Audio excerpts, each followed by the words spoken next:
Assalamualaikum warahmatullahi wabarakatuh. Perkenalkan, nama saya Nuria Puji Lestari dari kelas R6C dengan NPM 2019 465 00162.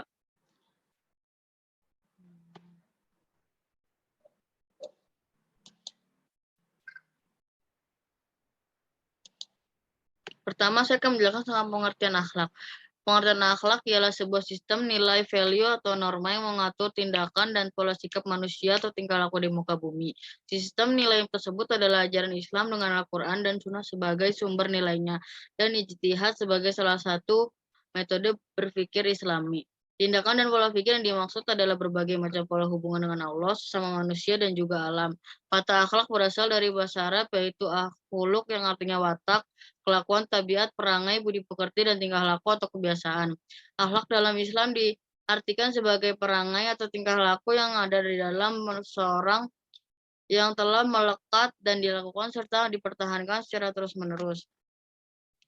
Selanjutnya ada keutamaan akhlak. Beberapa keutamaan mempunyai akhlak yang terpuji atau akhlakul karimah, diantaranya adalah yang pertama, beratnya timbangannya di akhirat. Dalam sebuah hadis, bahwa orang yang mempunyai akhlak terpuji akan mempunyai timbangan yang berat di hari akhir kelak, di mana semua amal manusia akan dihisap.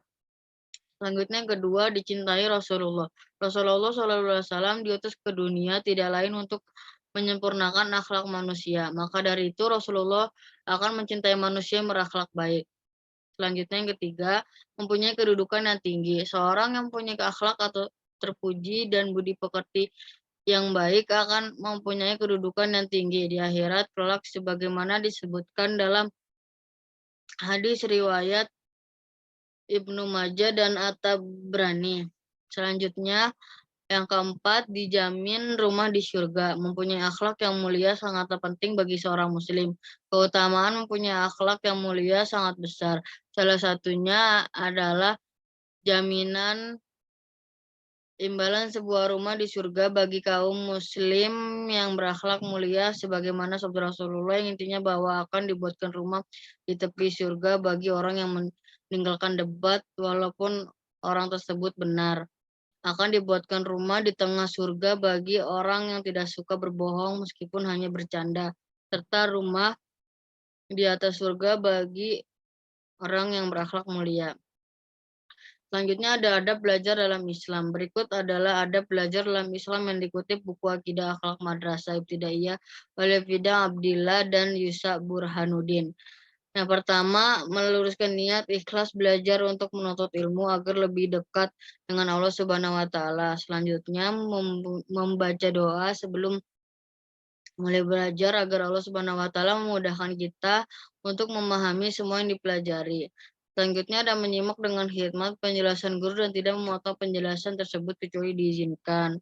Seperti contoh, tetap berperilaku tenang saat guru atau dosen menjelaskan dan tidak memotong penjelasannya kecuali diizinkan untuk bertanya. Contohnya seperti itu. Bila ingin keluar kelas, minta izin kepada guru. Seperti contohnya tidak asal nyelonong keluar kelas atau keluar ruangan jika guru atau dosen sedang menjelaskan, tapi lebih baik izin terlebih dahulu. Nah, selanjutnya menjaga ketenangan dan kebersihan lingkungan. Contoh yaitu bila belajar telah selesai, selanjutnya bila belajar telah selesai, periksa buku atau alat tulis agar tidak tertinggal atau tertukar dengan orang lain. Setelah belajar, periksa kembali apa yang kita keluarkan di atas meja agar tidak tertinggal di kelas. Selanjutnya ada menghindari menggunakan atau membawa pulang barang milik orang lain tanpa izin. Jika kita habis meminjam barang orang lain, sebaiknya dikembalikan setelah belajar selesai. Selanjutnya, perhatikan nasihat dari guru dan diamalkan. Jika guru menasehatkan, jika guru atau dosen menjelaskan nasihat yang baik, sebaiknya diamalkan dan tidak mengerjakan hal yang sebaliknya atau hal yang tidak baik. Selanjutnya, menghormati guru seperti contoh salim atau mengucapkan salam saat bertemu guru atau dosen. Menghargai pengorbanan guru, bersopan santun kepada guru, patuh kepada perintah guru, disiplin ketika sedang belajar secara teratur dan terus-menerus. Jika dosen atau guru sudah menjelaskan, kita juga harus belajar lagi di rumah ataupun sebelum memulai pelajaran di kampus ataupun di sekolah. Tidak terpengaruhi orang lain dan tidak tergoda dengan aktivitas lain. Tidak mudah putus asa membaca doa, terakhir membaca doa setelah usai belajar. Selanjutnya ada etika beragama dan berbangsa dan bernegara dalam Islam. Secara garis besar, setidaknya ada 3 etika seorang muslim dalam kehidupan berbangsa dan bernegara, itu menegakkan keadilan dan kebenaran, menegakkan nilai-nilai kemanusiaan, dan mewujudkan kemaslahatan umat.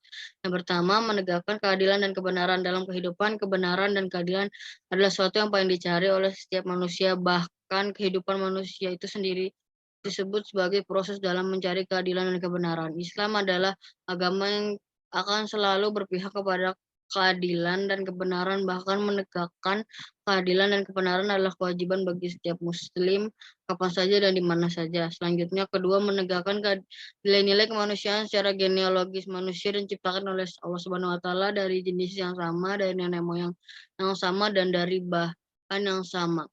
Contohnya, jika seseorang melakukan kesalahan, maka hukumannya seharusnya dijatuhkan dengan adil seadil-adilnya, walaupun orang tersebut memiliki jabatan yang tinggi, uang yang banyak, atau harta yang melimpah. Tapi tetap keadilan itu harus ditegakkan. Apapun hukumannya, dia harus tetap melaksanakannya. Selanjutnya ada ketiga, mewujudkan kemaslahatan umat. Inti daripada syariat Islam adalah terwujudnya kemaslahatan umat. Kemaslahatan ini biasa bersifat material maupun non-material, baik untuk dirinya dan juga untuk orang lain. Kemaslahatan adalah sesuatu yang bersifat universal, berlaku di mana saja dan kapan, sehingga harus diperjuangkan oleh setiap manusia dalam berbangsa dan bernegara. Kebijakan atas keputusan hukum harus mengacu kepada terwujudnya kemaslahatan umat. Bahkan dalam kaidah fikih dikatakan bahwa kebijakan seorang pemimpin harus dikaitkan dengan kemaslahatan. Selanjutnya, pengertian musyawarah dan etika berdemokrasi dalam Islam. Musyawarah adalah berasal dari kata Arab yang itu musyawarah, bentuk isi masdar dari kata kerja secara yusyawiru, diambil dari kata syawau dan ro, yang bermakna pokok pengambilan suatu, penambahan, penawaran suatu. Setiap penyelisihan harus diselesaikan dengan perundingan atau musyawarah dan dialog untuk mencapai kompromi, konsensus, atau mufakat. Musyawarah merupakan forum komunikasi untuk membicarakan kemaslahatan bersama. Peran aktif anggota menjadi kunci terlaksananya musyawarah. Untuk itu, setiap masyarakat harus ikut berperan aktif, saling membantu untuk melaksanakan keputusan musyawarah. Selanjutnya ada demokrasi. Demokrasi berasal dari penanggalan kata Yunani demos yang artinya rakyat, dan kata kratos atau kraten yang berarti pemerintah.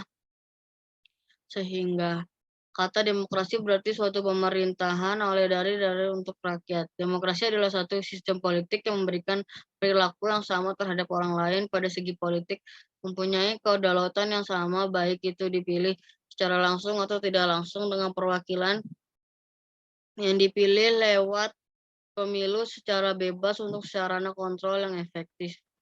Dalam dunia barat, kekuasaan mutlak di tangan rakyat. Begitu saja yang dapat saya sampaikan, kurang lebihnya mohon maaf. Wassalamualaikum warahmatullahi wabarakatuh.